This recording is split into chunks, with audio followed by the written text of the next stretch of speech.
বিয়ের আগে কোরবানির সময় প্রত্যেক দিন কি তোমাকে বেলা ভরে ঘুমাতে হবে মামনি? বলো তো, তাড়াতাড়ি ঘুম থেকে উঠো। আজকে ঈদের দিন তো একটু তাড়াতাড়ি ঘুম থেকে উঠবা, তাই না? এদিকে তোমার আব্বু চলে গেছে কোরবানির ওখানে, তাড়াতাড়ি ঘুম থেকে উঠো, উঠে দেখো তোমার পছন্দের সেমাই রান্না করেছি। এত বেলা ভরে ঘুমালে হবে? হ্যাঁ, সকাল সকাল উঠতে হবে না? ঈদের দিন তো অন্তত সকালে উঠো, তাড়াতাড়ি উঠো, যাও যাও। আর দেখো মজার মজার রান্না করেছি তোমার জন্য। তাড়াতাড়ি উঠে ফ্রেশ হয়ে যাও, সেমাই খাও গিয়ে। ওঠো ওঠো ওঠো মামনি, তাড়াতাড়ি ওঠো। আর বিয়ের পরে কোরবানির এই সময় মামা, তোমাকে একটু হুঁশ জ্ঞান নাই নাকি? বেলা 6টা বেজে গেছে, তোমাকে উঠতে হবে না? ঈদের দিনও কি মানুষ এত বেলা বেড়ে ঘুমায় গো? হ্যাঁ, বাড়িতে যে এত মানুষজন আছে, সেমাই সিনে করতে হবে, একটু গোস মোস রান্না করতে হবে। আর তোমার কি একটু হুঁশ নাই যে তোমার শ্বশুররা কোরবানির ওখানে যাবে, কখন না কখন আসবে? তাড়াতাড়ি ঘুম থেকে উঠি। কি আক্কেল ভাবা বুঝিনি, খোঁজে ঈদের দিনে মানুষ এত বেলা বেড়ে কেন ঘুমায়?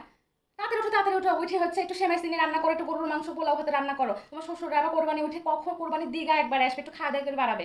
তাড়াতাড়ি উঠো, আমি একটু যা রেস্ট লিনু, ঠিক আছে? আমার মাজা অনেক ব্যথা করছে। উঠো উঠো, তাড়াতাড়ি উঠো, আর ঘুমাও না। ঠিক আছে মা। বিয়ের আগে কোরবানির দিন ও মা, মা এদিকে আসো সোনামণি আমার, এদিকে আসো। আম্মুর সাথে একটু ভুঁড়িগুলো সাফ করো তো। আসো আসো, এদিকে আসো। তুমি যদি আমাকে সাহায্য না করো, আমি কিভাবে একা এত কাজ করবো বলো? আসো আসো, ভুঁড়িগুলো একটু সাফ করো, আসো আমার সাথে একটু সাহায্য করো। কি আম্মু, তুমি পাগল নাকি? তোমার মাথা খারাপ হয়ে গেছে? আমি ভুঁড়ি পরিষ্কার করবো? ইয়া, ফু, মানে আমার তো দেখে বমি আসছে। আর কি গন্ধ, আমি তো জীবনে করবো না। তুমি করলে করো, না করলে না করো। ছি।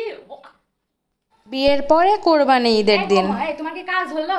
কাজগুলো সারলে তোমার যে শ্বশুর অনেকগুলো গোস লে এসেছে, আর এই যে ভুড়িগুলো লে এসেছে, গোসগুলা ভালোভাবে ধুয়ে চড়াই দিই, এই ভুড়িগুলো একটু পরিষ্কার করে লাও তো দিনে। আম্মা, আমি ভুড়ি টুড়ি তো বাঁচতে পারি না, তার উপর আবার এতগুলো ভুড়ি আমি কিভাবে বাঁচবো? কি কি বললা তুমি? তুমি ভুঁড়ি পরিষ্কার করতে পারো না? তো ভুঁড়ি পরিষ্কার করতে পারো না তো বিয়ে করেছিলে কিসের লেগে? বিয়ে করার আগে মনে ছিল না? হ্যাঁ, বিয়ে করার আগে মনে ছিল না যে বাড়িতে কাজ করে খেতে হবে? হ্যাঁ, খুব গর্বের কথা যে আমি ভুঁড়ি পরিষ্কার করতে পারি না। যত সব তাড়াতাড়ি কাজ কাম সারে যা ভুঁড়ি পরিষ্কার করো। চলে এসেছে একবারে যে পারিনি, কত গর্বের কথা বলে এসেছে। কেন বাপের বাড়িতে এগুলো শিখায়নি? বাপের বাড়িতে ভুঁড়ি পরিষ্কার করে শিখায়নি? তাড়াতাড়ি কাজ করো যে। দেখছো তো মেয়েদের পরিবর্তন। যে মেয়েটা বিয়ের আগে নিজের বাসায় এক গ্লাস পানি ঢেলে খেত না, সেই মেয়েটা বিয়ের পরে শ্বশুরবাড়িতে নিজের ইচ্ছা ছাড়াও কত কিনা করতে হয়। এই হলো আমরা মেয়ে, আমাদের পরিবর্তন।